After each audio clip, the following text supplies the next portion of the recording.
Hello दोस्तों, आप सभी का स्वागत है learn to grow with DS YouTube channel पर। आज की वीडियो में हम लोग साइंस का पेपर देखेंगे 2025 में, जो बीएड एंट्रेंस में पूछा गया था। और आपको डेली बीएड एंट्रेंस से तैयारी से रिलेटेड क्लासेस मॉर्निंग में 8 बजे मिल जाएंगी। तो चैनल को सब्सक्राइब करिएगा, वीडियो को शेयर और लाइक, अपना ओपिनियन कमेंट पे जरूर शेयर करिए। पहला क्वेश्चन देखते हैं, which organ is called the power house of cell.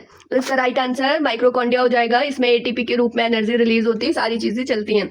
Which is the largest organ in human body. Human body का लार्जेस्ट ऑर्गन स्किन है। अगर इंटरनल ऑर्गन की बात करें तो वहां पे फिर लिवर हो जाएगा। अगला क्वेश्चन है, which vitamin is essential for blood coating. तो इसका विटामिन के राइट आंसर है। During respiration oxygen bind with, तो यहाँ पे इसका राइट आंसर हीमोग्लोबिन हो जाएगा। अगला क्वेश्चन है, arteries carry blood from the heart to.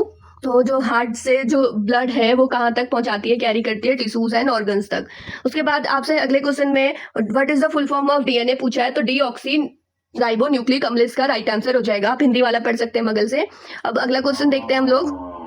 इसमें पूछा है, insulin is secret by which gland. तो कौन सी ग्लैंड से इंसुलिन हमारा सीक्रेट होता है, स्रावित होता है। तो इसका राइट आंसर पैंक्रियाज है। अगला क्वेश्चन है, what is the life span of red blood cell in human. तो इसका राइट आंसर है कि जो रेड ब्लड सेल्स हैं उसमें ह्यूमंस में जीवन काल कितना रहता है उनका, तो 120 डेज था। अगला क्वेश्चन है, which cell are present in the retina of human eye. Human eye की जो रेटिना रहती है वहां पे कौन सा सेल प्रेजेंट रहता है। तो इसका right answer option number A हो जाएगा, रॉड्स एंड कोन्स। अगला क्वेश्चन है कि जो हमारा क्लोरोफिल है वो is the compound of which metal. तो कौन से मेटल का कंपाउंड है। इसका राइट आंसर मैग्नीशियम हो जाएगा।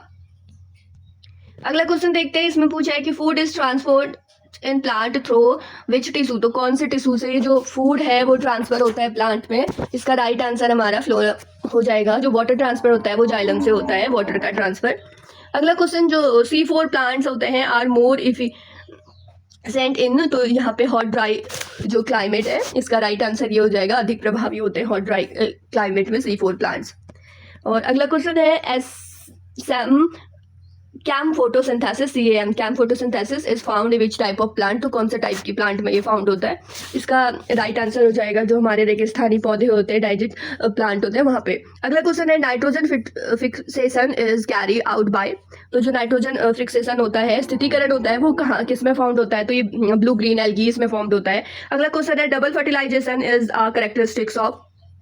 तो जो डबल फर्टिलाइजेशन है ना वो कैरेक्टरिस्टिक्स होती है एंजियोस्पर्म की। सी इसका राइट आंसर होगा। अगला देखो, इतने क्वेश्चन हमारे बायोलॉजी के थे 151 से 65 तक। अब ये फिजिक्स वाले सेशन में इस तरह से क्वेश्चंस आए हैं। If the acceleration of a particle is zero, अगर किसी पार्टिकल का एसिलेशन जीरो हो जाता है, इट मीन्स, इसका क्या मतलब है बोल रहा है। ऑप्शन ए में देखिए, particle is at rest. Then B option है कि particle move with uniform motion, uniform velocity. तो राइट आंसर इसका ऑप्शन नंबर बी होगा। अगर किसी भी क्वेश्चन में आपको डाउट हो रहा है तो कमेंट जरूर करिएगा आप। अगला क्वेश्चन है कि internal energy of an ideal gas depend on. जो एक आइडियल गैस है उसकी इंटरनल एनर्जी उसके टेम्परेचर पर डिपेंड करती है।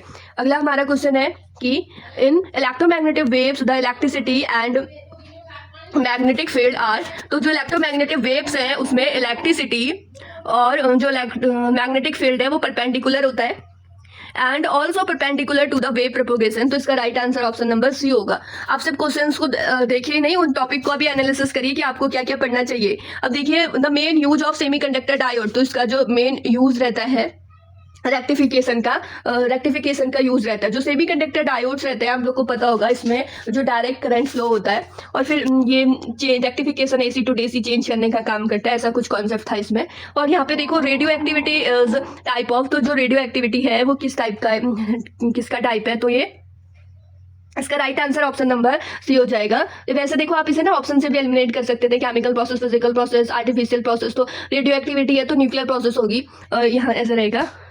अब अगला क्वेश्चन देखते हैं, बोल रहे हैं reflection of light occurs due to. जो रिफ्लेक्शन ऑफ लाइट है वो किसके कारण अकर्स होती है। तो इसका right answer option number A हो जाएगा, चेंज इन वेलोसिटी। अगले क्वेश्चन की तरफ बढ़ते हैं। इसका चेंज इन वेलोसिटी है, the property of a super conductor is. एक जो सुपर कंडक्टर होता है उसकी प्रॉपर्टी ये रहती है कि अगर वो अच्छा कंडक्टर है तो उसमें जो रेजिस्टेंस है वो जीरो होगा, रेजिस्टेंस जीरो होगा।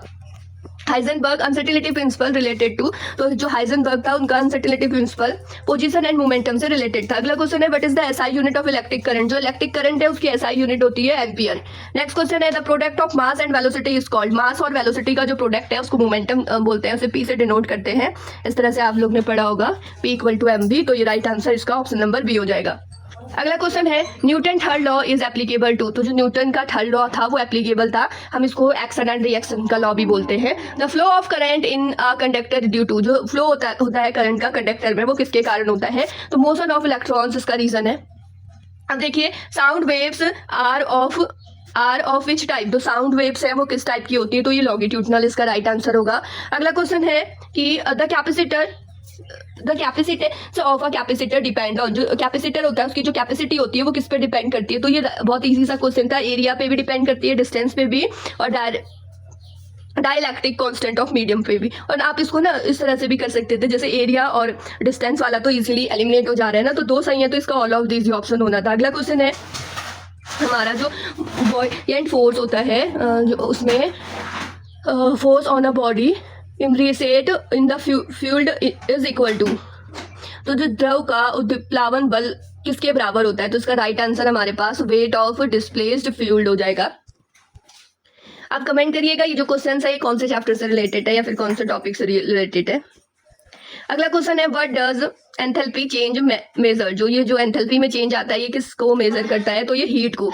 अगला क्वेश्चन है Rutherford atomic model discovered which of the following, तो किसके क्या डिस्कवर करता है, तो यहाँ पे राइट आंसर इसका है नाभिक है, यानी कि न्यूक्लियस को। अगला क्वेश्चन है in a hydrogen atom electron exist in which energy level, तो कौन से एनर्जी लेवल में इलेक्ट्रॉन एग्जिट करता है, तो यह है क्वांटाइज एनर्जी लेवल। अगला क्वेश्चन है what is the function of buffer solution, जो बफर सॉल्यूशन है उसका फंक्शन क्या होता है, वो मेंटेन करता है पीएच को। अगला क्वेश्चन है जो हमारे पास यहाँ पे दे रखा है K4FeCN6 which is the ligand, तो इसका राइट आंसर हमारे पास है ऑप्शन नंबर सी, इसमें राइट आंसर हो जाएगा। आपको इस तरह के क्वेश्चंस पढ़ने हैं। अगला क्वेश्चन है कि what is the molecular formula of ethanol, जो इथेनॉल रहता है उसका मॉलिक्यूलर फॉर्मूला पूछा है, तो right answer option number C हो जाएगा। How many pi electrons are present in benzene, तो बेंजीन में कितने पाई इलेक्ट्रॉन प्रेजेंट रहते हैं बोल रहा है, ऑप्शन नंबर सी इसका राइट आंसर होगा। और यहाँ पे फुल फॉर्म पूछी थी TNT की, तो टेट्रानाइट्रोटोल्यूएन इसका राइट आंसर है। अगला क्वेश्चन है what type of bonding difference exist between the ethyl and ethyne पूछ रहा है, तो यहाँ पे जो बॉन्डिंग डिफरेंस रहता है वो ओनली पाई बॉन्ड का रहता है। अगला क्वेश्चन है what is the property of common transaction metal, तो यहाँ पे जो कॉमन मेटल रहता है ट्रांजैक्शन वाला उसकी क्या प्रॉपर्टी रहती है बोल रहा है, तो ये फॉर्मेशन ऑफ कलर्ड कंपाउंड, तो फॉर्मेशन ऑफ कलर्ड कंपाउंड की इसकी प्रॉपर्टी रहती है। हमारे 90 क्वेश्चन हो गए, 10 क्वेश्चन और देखते हैं। अगला क्वेश्चन है isotopes differ in which particle, तो आइसोटोप्स हैं वो डिफर यानी कौन से पार्टिकल से डिफरेंट रखते हैं, ये वाला है इसका, तो राइट आंसर हमारे पास ऑप्शन नंबर बी हो जाएगा, न्यूट्रॉन वाला। अगले क्वेश्चन की तरफ बढ़ते हैं the colour of chromate and dichromate, तो इसका राइट आंसर ऑरेंज और येलो हो जाएगा, option number B. Next question है जो KMnO4 है इज स्ट्रॉन्ग, तो ये रिडक्सिंग एजेंट होता है, ऑक्सीडाइजिंग एजेंट होता है, क्या होता है, तो इसका right answer option number B oxidizing agent हो जाएगा। अगला क्वेश्चन है on heating aluminium salt which gas is release, तो इसका राइट आंसर है NH3। अगला क्वेश्चन है कि carbon what is the hybridization of carbon in C2H2, तो इसका राइट आंसर है SP। अगला क्वेश्चन हम लोग देखेंगे कि the Tyndall effect in colloidal solution show, तो ये जो कोलाइडल सॉल्यूशन है उसमें Tyndall effect scattering of light को शो करता है। What does the atomic number of an element represent, जो एलिमेंट का एटॉमिक नंबर है वो क्या रिप्रेजेंट करता है, तो right answer number of proton हो जाएगा। अगला क्वेश्चन है where is hydrogen bonding strongest, तो हाइड्रोजन बॉन्डिंग इसमें से ना जो HF है वहां पे स्ट्रॉन्ग होगी। अगला क्वेश्चन है हमारे पास इसमें पूछा है how many molecule are present in 22.4 litre of 22.4 litre of a gas of STP, तो इसका राइट आंसर हमारा 6.02 इंटू 10 की पावर 23 हो जाएगा। Which catalyst is use in Haber process of ammonia synthesis, तो अमोनिया की जो सिंथेसिस प्रोसेस होती है उसमें जो यूज होता है वो Fe हो जाएगा। तो ये आज की क्लास थी और इस क्लास में हमने डिस्कस करा जो भी प्रीवियस ईयर क्वेश्चन पेपर 2025 में साइंस ग्रुप का पूछा गया था। अब देखो जो बच्चा स्मार्ट स्टडी करेगा वो सिर्फ पेपर को देखेगा ही नहीं, क्वेश्चन आंसर नोट नहीं करेगा, वो क्या करेगा, टॉपिक एनालिसिस करेगा, कौन कौन से टॉपिक से क्वेश्चन पूछे गए हैं और उन टॉपिकों को मुझे कैसे मिलना है, कैसे पढ़ना है। मिलते हैं इसी तरह की एक और नई वीडियो में कल को ठीक मॉर्निंग में 8 बजे। Thank you such for watching.